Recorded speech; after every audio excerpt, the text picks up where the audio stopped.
चलो Good morning students. In the last video we have discussed about the periodic classification of the elements and last video में पढ़ चुके हैं कि elements को साइंटिस्ट ने कैसे क्लासीफाई किया, उसके बारे में सबसे पहली स्टडीज़ जो दी थी, सबसे पहली अप्रोच जो दी थी वो डबर्ने नाम के साइंटिस्ट ने दी थी। उन्होंने अल्कलीज के लिए भी दी थी और उन्होंने अल्केलाइन अर्थ मेटल्स के लिए भी दी थी, हैलोजेंस के लिए भी दी थी। उन्होंने ट्राइड्स के फॉर्म में दिया था बेटा, और ये कहा था कि अगर पहले एलिमेंट और पहले और तीसरे एलिमेंट का अगर आप अर्थमेटिक मीन निकालते हैं, दैट मीन्स उनको 2 से डिवाइड करते हैं उनके एटॉमिक मास को, तो आपको अल्टीमेटली जो मिडल वाला है उसका क्या कर जाता है, एटॉमिक मास मिल जाता है। लेकिन उनकी जो थ्योरी थी वो इतनी सक्सेसफुल नहीं हो पाई। उसके कुछ एक कारण थे। सबसे पहला कारण ये था कि वो सभी एलिमेंट्स को उसके इंक्रीजिंग एटॉमिक मास ऑर्डर पे अरेंज नहीं कर पाए थे, और दूसरा ये था कि वो सभी एलिमेंट्स के लिए जो ट्राइड्स नहीं बना पाए थे। उसके बाद सर बेटा हमारे साइंटिस्ट आते हैं, that is Newland. Okay, Newland नाम के साइंटिस्ट आए थे जिन्होंने क्या किया था एलिमेंट्स की क्लासिफिकेशन करने में, और इन्होंने अपना एक लॉ प्रपोज करवाया था, Newlands law of octaves. Okay बेटा, in the last video we have discuss about the triads. Triads stand for 3 and octave stands for 8। Okay, so let's see, आपने हिंदुस्तानी म्यूजिक की एक सरगम सुनी होगी, दैट इज सा रे गा मा पा धा नी सा। Okay, 1 2 3 4 5 6 7 and 8. You can easily understood beta sa, that means the first element. Re ga ma pa dha ni sa, that means first and 8th elements are said to be repetitive. Okay, यानी कि first और 8th क्या हो जाते हैं एक तरह से, यानी कि फर्स्ट की प्रॉपर्टी 8th की प्रॉपर्टी के बिल्कुल क्या हो जाती है, सेम होती है। ऐसा ही उन्होंने एक्सप्लेन किया कि हाइड्रोजन है, लिथियम है, बेरिलियम है, बोरोन है, कार्बन है, नाइट्रोजन है, ऑक्सीजन है एंड फ्लोरीन है। एंड इसके बाद अगर आप स्टैंड करेंगे तो वो सोडियम है। दैट मीन्स हाइड्रोजन की प्रॉपर्टी फ्लोरीन से मिलती है, लिथियम की प्रॉपर्टी किसके साथ, सोडियम के साथ मिलती है। दैट मीन्स जो हर एक फर्स्ट एलिमेंट है उसकी 8th के साथ, तो दैट मीन्स अगर इसको फर्स्ट कंसिडर करूँगी तो 8th यानी कि सोडियम के साथ क्या करती थी, ये प्रॉपर्टी मैच करती थी। तो लेट्स सी, तो न्यूलैंड्स लॉ ऑफ ऑक्टेव में दैट मीन्स एक न्यूलैंड नाम के साइंटिस्ट थे जो कि 1864 में इन्होंने ये लॉ प्रपोज करवाया। उस टाइम पे जो क्या थे, उन्होंने जितने भी एलिमेंट्स अरेंज थे उनको ऑर्डर में बताया, इंक्रीजिंग एटॉमिक मास बेसिस पे ही बताया, और फाइंड किया कि हर 8th एलिमेंट की जो प्रॉपर्टी थी वो फर्स्ट एलिमेंट के सिमिलर थी। जैसे कि मैंने आपको एक्सप्लेन करा, सा रे गा मा पा धा नी सा, and the 8th element consists the same properties as the first elements. For example, hydrogen, lithium, beryllium, boron, carbon, nitrogen, oxygen, fluorine and sodium, and the same properties of hydrogen as fluorine, and lithium consists the same properties as sodium.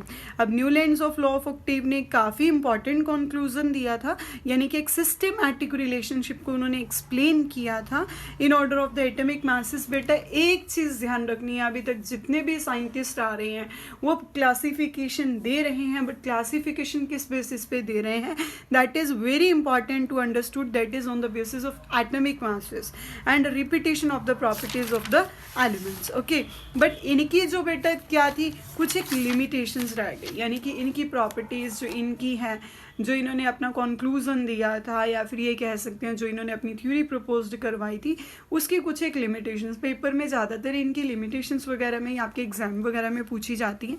तो Newlands law of octave, ठीक है, was appreciable to the classification of the element up to calcium only, यानी कि सिर्फ calcium तक ये काम करता था। जैसे जैसे एटॉमिक मास हैवी होता जाता था, यानी कि एलिमेंट हैवी होता जाता था, तो ये बिल्कुल भी एग्जिस्टेंस में नहीं था, जो कि सही नहीं है। बिकॉज अगर कोई हम लॉ प्रपोज करवा रहे हैं तो वो सबके लिए सेम होना चाहिए ना, लॉ का मतलब तो सबके लिए सेम होना चाहिए। तो दैट मीन्स बट ये कैल्शियम तक काम कर रहा है, कैल्शियम के आगे काम ही नहीं कर रहा, तो that is not a good point, है ना। तो ऑक्टेव का यहाँ पर एक लूज पॉइंट आ गया था।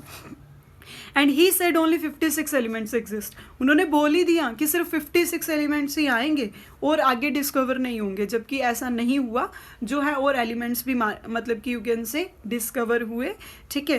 And he evenly put 2 elements in the same slot having different properties. उन्होंने एक और गलती करी बेटा, क्या गलती करी कि 2 एलिमेंट्स हैं, उनके डिफरेंट प्रॉपर्टीज़ है, फिर भी उनको इन्होंने क्या करा, सेम स्लॉट में रख दिया, जो कि एक अच्छी बात नहीं थी। तो यहाँ से नोट किया कि डोबर्नियर के ट्राइड, एक इंपॉर्टेंट क्वेश्चन कभी कभी आपके एनसीईआरटी में भी है ये क्वेश्चन, एनसीईआरटी जब आप अच्छे तरीके से स्टडी करेंगे तो उन्होंने ये कहा कि डोबर्नियर के जो भी ट्राइड्स है ना वो एग्जिस्ट करते थे किसके बीच में, न्यूलैंड्स की क्लासिफिकेशन के बीच में।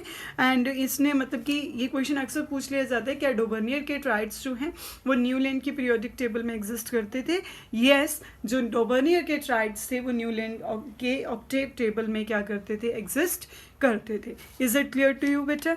Now we have discuss about the two scientist, first one is Dobereiner and the second one is your Newlands law of octave. Now the third one and the most important, यानी कि आज भी हम जो अपनी modern periodic table की स्टडीज़ करते हैं उसका जो बेस है प्रॉपर वो किसके द्वारा दिया गया, दैट इज़ रशियन साइंटिस्ट थे who was Mendeleev.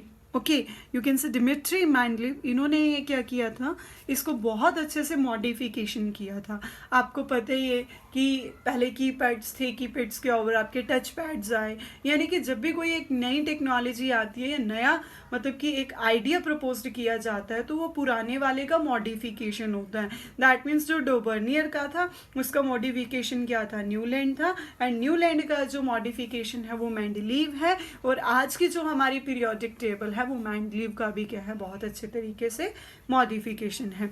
Russian scientist थे दैट इज डिमिट्री मेंडलीव, 1869 में उन्होंने ये लॉ प्रपोज किया था। उन्होंने ये कहा था कि एलिमेंट्स को जब आप अरेंज करते हो in order of increasing atomic mass, यानी कि आप एटॉमिक मास को इंक्रीज करोगे, जो एलिमेंट्स होंगे सिमिलर प्रॉपर्टीज के वो एक रेगुलर इंटरवल्स पे रिपीट होते हैं। That means the properties of the elements as a periodic function of their atomic मास।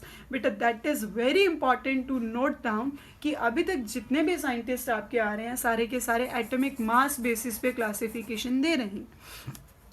उनके टाइम पे सिर्फ 63 एलिमेंट्स ही ऐसे थे जो डिस्कवर हो चुके थे। And the periodic table is a chart of elements prepared in such a way that the elements having similar properties occur in the same vertical column.